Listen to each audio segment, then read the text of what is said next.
आगे बढ़ते हैं और बात बढ़नेगर की करते हैं, क्योंकि बढ़नेगर के कांग्रेस विधायक मुरली मोरवाल के बेटे पर पार्टी ने एक्शन ले लिया है। कांग्रेस ने 17 महीने बाद दुष्कर्म के आरोपी करण मोरवाल को पार्टी से 6 साल के लिए बर्खास्त कर दिया है। प्रदेश कांग्रेस कार्यालय से 10 सितंबर को करण मोरवाल के नाम पर एक पत्र जारी हुआ, जिसमें साफ तौर पर करण पर लगे आरोपों को जांच में सही पाया गया, जिसके बाद कांग्रेस ने यह कार्रवाई की है।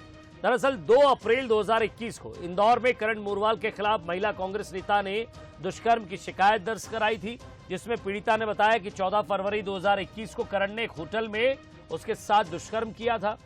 पीड़िता ने उस पर शादी का झांसा देने का भी आरोप लगाया। वहीं घटना के बाद करण मोरवाल 6 महीने से ज्यादा का समय जब बीत जाता है तब तक फरार रहता है, जिसे अक्टूबर 2021 में पुलिस गिरफ्तार करती है।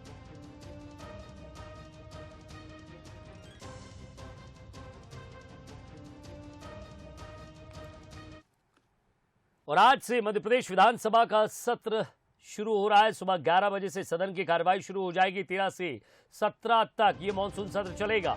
तो सत्र के हंगामेदार रहने के पूरे आसार हैं, क्योंकि विधायकों ने 1516 प्रश्न लगाए, 18 स्थगन, 216 ध्यान आकर्षण और अशासकीय संकल्प भी इसमें है।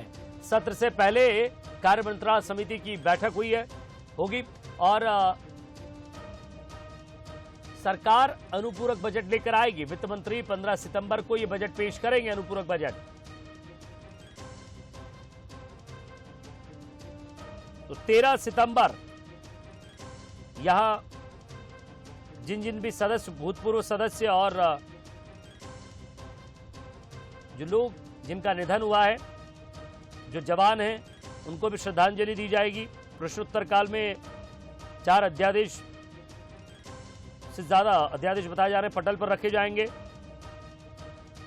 डॉक्टर नरोत्तम मिश्रा विधि और विधायी कार्य मंत्री है, वो निम्नलिखित अध्यादेश पटल पर रखेंगे।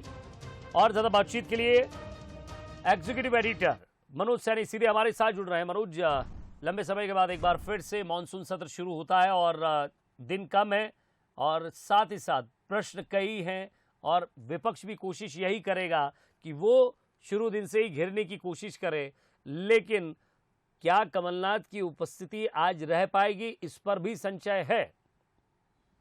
देखिए, अब संशय क्या, वो तो बहुत क्लियर है। उनका कार्यक्रम तय हो गया कि कमलनाथ नहीं रहेंगे और यही मौका मिलता है भारतीय जनता पार्टी को सरकार को बोलने का कि एक तरफ आप कहते हैं कि हम सवाल उठाएंगे, सरकार को घेरेंगे।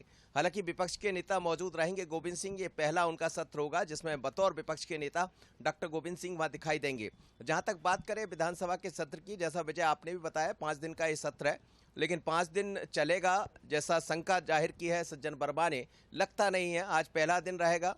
तमाम, चाहे शांति स्वरूपानंद जी की बात करें या बाकी लोगों की, उनको श्रद्धांजलि अर्पित की जाएगी। और संभावना यही है कि इस बीच में कुछ प्रश्न लगे हुए, उन पर शायद चर्चा हो जाए, लेकिन उम्मीद कम दिखाई देती है। करीब 216 ध्यानाकर्षण लगे हैं, 1500 से ज़्यादा सवाल आए हैं ऑनलाइन, उनके जवाब भी देखने को मिलेंगे।